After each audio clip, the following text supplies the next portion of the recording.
Hello and welcome back to the Villa Filler podcast. I'm here as ever with my good friend Dan Wiseman. Dan, it only feels right that, now these sort of last Nations League games are round and out, and we can thankfully finally say that the season is over, that we discuss the midfield. But before we get into that midfield in in depth, really, how are you doing, mate? Because again, it's been a while. It's been a little while. Yeah, it has, mate. It has. As I said on the last podcast, it's like when the club's more organised, it makes our job a bit harder because there's Yeah. there's, there's not too many rumours, and I think it's we're in a good time now, and it's we're getting there, and football's in a weird place as well, isn't it? Because you're right, Yeah. we're playing out these Nations League games.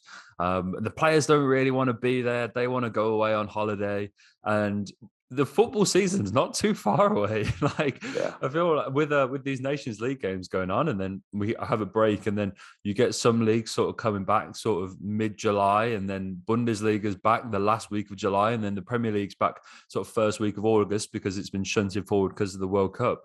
We've only got it's about honestly before, like if you consider like I think the Belgian league and stuff like that starts up, like the SPL starts like early July.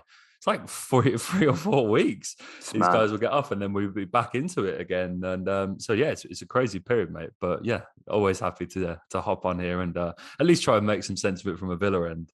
Absolutely, mate. Absolutely. And it's, to be honest, it's a bit of a weird one because if you look at Villa on an England front, there's no Tyrone in the squad, which, I think at the time, but even more so now, I'm absolutely buzzing about because, first of all, Villa players getting in the England squad is always a recipe for disaster. Look at Jack Grealish, David Platt, many players before our time, mate. Heads get turned. They get to go to big clubs. It's the start of something truly awful. And I'm not saying Tyrone's ever, or maybe he could be getting moved to Manchester City. Who knows? But there's just a lot of noise, and with how just underwhelming England have been, I'm glad Ty's not there, mate. And I also don't think it's cause for concern either because he's kind. We've kind of seen in this squad, to briefly talk about England because there's nothing much really else to talk about. Um, there's been a few there's been a few call ups to this squad. With the World Cup in mind. The likes of Bowen, Gahey I think he was in the squad as well. So there's a few new lads who are getting their first experience in a senior England camp. I don't really think it's much cause for concern. Mings not being in it. He's one of two left-sided centre halves, him and Maguire. You'd think that Mings is still probably going to go to Qatar anyway, like unless somebody comes out of the woodwork and is an absolutely phenomenal ball playing left-sided centre half. Yeah, it's a really interesting one. I think, even being a Villa fan, I'm glad to see the likes of Tomori getting a Yeah, shout and getting in the absolutely. squad. Even we're pretty staunch defenders of Mings on this podcast, mate. But I think even we would be hard pressed to put a case together that means Mings should be in that squad ahead of Tomori, given that he's just come out of winning the Scudetto for Milan. Um, and yeah, it's an interesting one for Tyrone because Tomori's, I don't want to say a new face in the picture because he's been around for a while, but it seems like now he's like if he can keep up his form for Milan at the top of Serie A and in the Champions League, could well be a staple in the squad. Gahey's sort of come into a frame as well. So for the first time in a while, we've sort of got some new challengers, but with that, it does feel like a couple of the older, sort of say older faces, are sort of falling out of favour. Like Conor Cody, he's not been in the best form this season. It'd be interesting to see sort of how long he stays in the frame for with those guys coming in.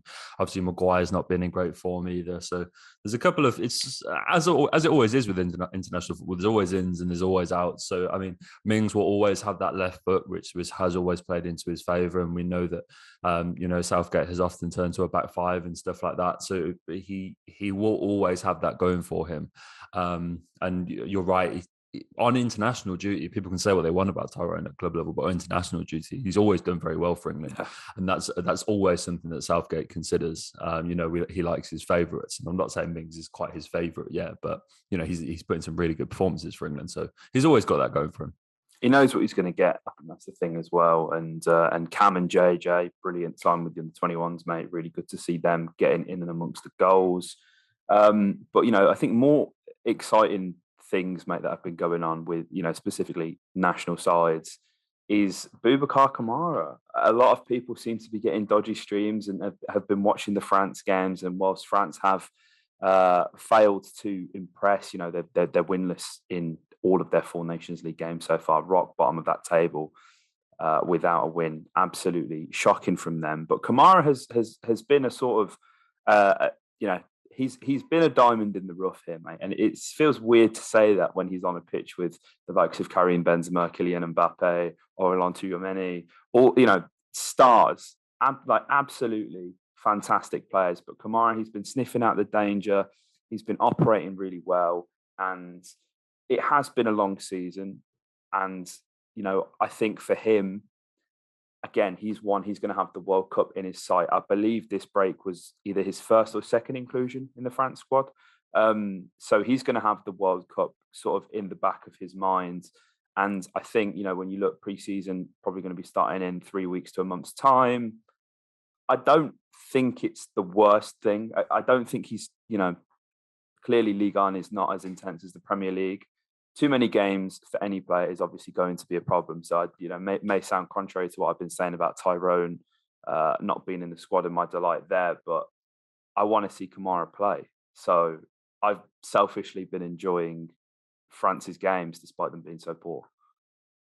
Yeah, for sure, mate. For sure, it's great to see him get this inclusion, and I think that point you make about the World Cup is really interesting, isn't it? Because a lot of the time in the World Cup year, players play it really safe with their transfers. They don't want to go anywhere too bold, put themselves out of the picture, disappear off to a league, and the move doesn't go too well. And all of a sudden, that World Cup, which you've been preparing for 4 years, slowly starts to fade away. And so I think it's a real testament to, the club and to Stevie and the proposition that we've made to him, that he feels comfortable making that step up at such a young age to a club which, there's going to be a lot less of a spotlight on him domestically in France than there was when he's playing for Marseille, for example. So hopefully he can keep up these inclusions in the national team to keep himself in the frame. But yeah, full credit to him and full credit to the guys at the club for making him feel confident in making that move. And look, I'm sure it will, and I'm hoping it will go, end up perfectly. And he won't have any problems going to Qatar. But yeah, it's just a sort of extra thing on top, which perhaps most people didn't consider, in that just how impressive it is that we got this deal done, considering the time of year that it is currently. For sure. And as well, when you look, mate, the players, as that he's been lining up with, as I say, the likes of Tchouameni, Christopher Nkunku in that midfield, gonna possibly have a bit of a shock when it comes to pre-season, mate, with his midfield partners. This podcast, we wanted to kind of discuss the midfield, how we think it could look, ideal lineups and things like that.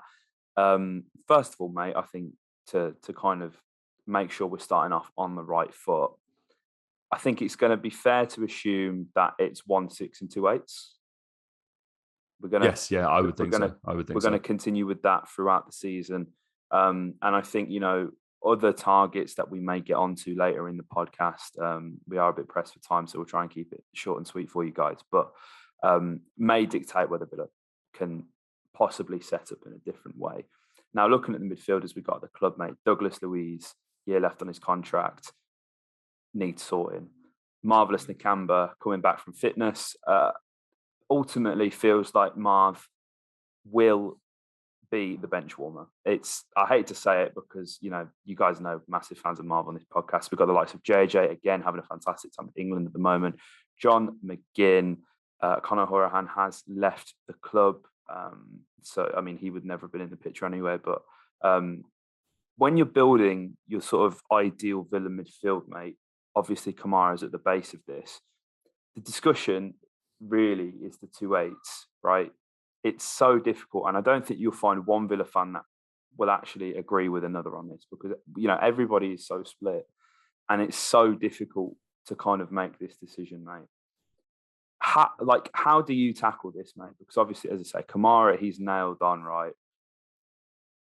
Contract situations with Douglas Luiz and whatnot will inform how Villa go about and recruit for this as well. But do you see it as a McGinn and Luiz, or a Luiz and Ramsey, or Ramsey and I've run out of options here. How does this work? Because I'm struggling to get my head around it. I believe that if the season started right here, right now, I think it would be Kamara, I think it would be McGinn, and I think it would be JJ. And I think that feels like sort of from the current pool what we would go with. And I think Louise, I really don't know. I really can't call that. I'm literally split 50-50 as to, there's a part of me that thinks we could wake up tomorrow and see that he signed a new 3-year deal, or there's a part of me that thinks that he will want to move on. And if he does, now is absolutely the right time to cash in. There haven't been, or it doesn't seem that there's been a great deal of interest. There was interest from Roma, yeah. But I'll be honest, that never made sense to me. He's not a Mourinho player. They've literally, since we've been on air, they've signed Nemanja Matic. And that's the kind of, that's the third time Mourinho has picked him up. That's the kind of profile. I think when you look at the way that Mourinho plays and the other players in that Roma midfield, I mean, look, I think he would have been fantastic in a league like Serie A. It just surprised me that of all the clubs, it was Jose's Roma. I don't know. So whatever happens to Luis, that needs sorting. Morgan Sanson needs sorting as well. Carney Chukwuemeka needs sorting. Yeah. There's so many question marks in that midfield. And I think there's two players the only two players really that we haven't got any questions around is JJ and McGinn. So I think you have to consider them lock-ins. But the only problem I'll say with that is that did leave us wanting in a lot of games. Like, whilst that does feel like the natural pairing, there are so many games this season where one of them was excellent, but there were also so many where we were left wanting more from that midfield. And hopefully Kamara can help release the two of them. And I like that if you do include Louise in this picture, we've got three very different profiles of eights there in Louise, Ramsey and McGinn, who all do different things very well. It's just whether we can rely on... JJ continues to make improvements, and I imagine he will next season. But McGinn, we've seen, has sort of faded in and out at times. So you do kind of feel like you want another body in there. And the club was sort of sniffing around Basuma and stuff like that, but that never really felt like the right deal, given A, everything that he's got going on in his personal life, and B, I think he's better as a six.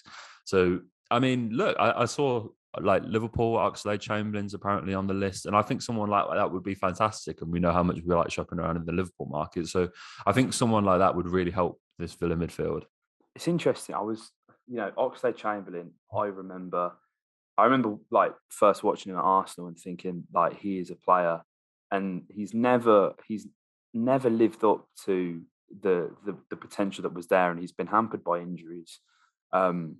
But I was watching a video earlier, mate, from James Alcott, basically saying he was suggesting a player that each club in the Premier League needs to offload, and his suggestion for Liverpool was Oxlade-Chamberlain.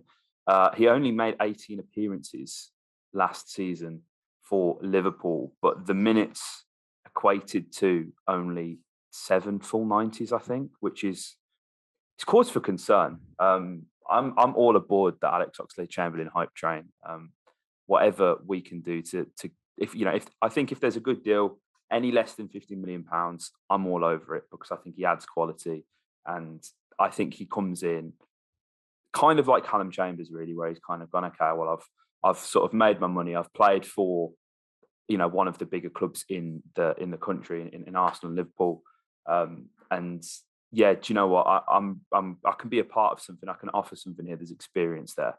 Of course, he can sit around and win more trophies and keep taking that money, and that if he wants to do that, then that's more than fine. But I think there's a role to be played, and I think the reason I think it would work, and I would take that risk, mate, is because I think if we're getting an 8 in, they have to come in straight away that better than Ramsey or John McGinn, and that's going to cost you a lot of money. If you can get somebody in who is realistically, Alex Oxlade-Chamberlain is a better player than John McGinn.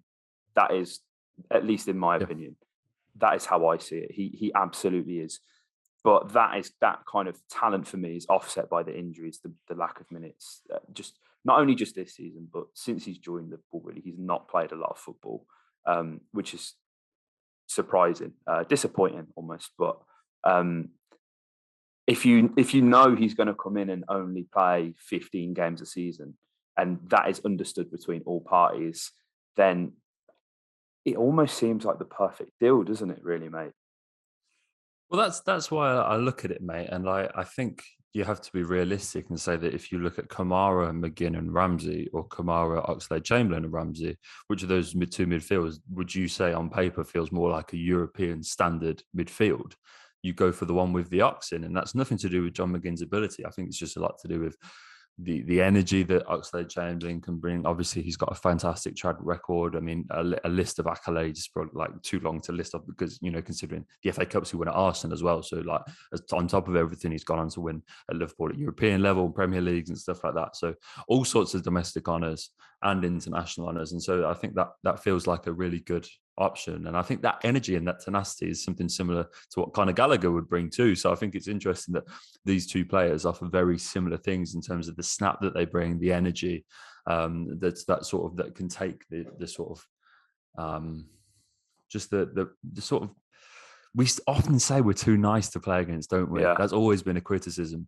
And so I think these two players make you harder to play against because they're very in your face. They play at 110% all the time.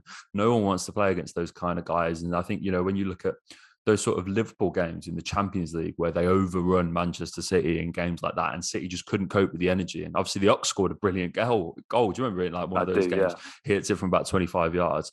That's what those guys can bring. Yeah, exactly. And that's what these guys can bring. So I think it's interesting that they've got similar profiles in that sense. Yeah, and Gallagher, I think the reports came from 90 Min. I think everybody knows the situation at Chelsea, and obviously they've found themselves the new owners now. I'm sure they're glad that that's been resolved, but it almost seems like there's something for everybody at Chelsea this summer. I think players will be available for the right price, and again, I think if you pay around 25 million for Conor Gallagher, I don't think you can complain given the experience. And for me, what I love about Gallagher is he is like the very definition of an eight. Like you morph Frank Lampard and Steven Gerrard, you get Conor Gallagher. That is what his game is. And I think there's been a few, if I'm being honest, every time Villa have played against Crystal Palace, I say every time as if it's been like 10 times, both occasions Conor Gallagher's played against Villa for Palace. If I'm being completely honest and fair, mate, I thought Jacob Ramsey has completely outshone him. But that isn't an indictment on his game whatsoever. More just, bigging up Jacob and how good I thought he dealt with him, especially in that game at Selhurst Park, mate. Gallagher did not get a sniff. So it's an interesting one. But yeah, I think them two names as well. Obviously, Phillips had been kind of bandied about, and it kind of looks like he may be off to Manchester City, which is, I don't really know how I feel about that, to be honest. But now Kamara's in, and now we've moved on from Basuma, which I'm so glad about, to be perfectly honest, mate. If you can get Gallagher and Ox, or either one of them in, and keeping the spend relatively low, I think it could be better business than Kamara, to be honest, because I think Conor Gallagher, there's so many levels to his game, mate, in there. There's so much he can learn, and we've already seen what Gerrard's been able to teach JJ in such a short amount of time. You imagine what he can teach a younger version of himself, essentially, in Gallagher. Yeah, absolutely, and I do think there's a place in that Chelsea rotation for someone like Gallagher, and so ultimately, I do think there will always be that proposition where he would like to go back to his parent club and prove himself, even if he's going to end up playing less games than he would at somewhere like Villa. I think that's the amount of Chelsea loanies that want to come through that system and end up playing for the club.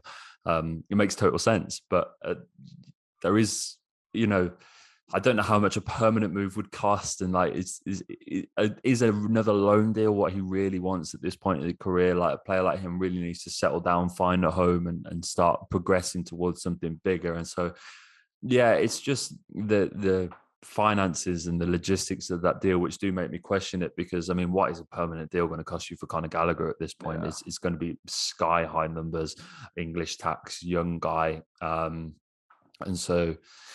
Yeah, that's the only thing which makes me question it. That's the only thing that's not right about this deal. Otherwise, I would say it's perfect. That's the only thing which hey, it's not saying it would put me off it, but I'm just saying that the price is going to be high.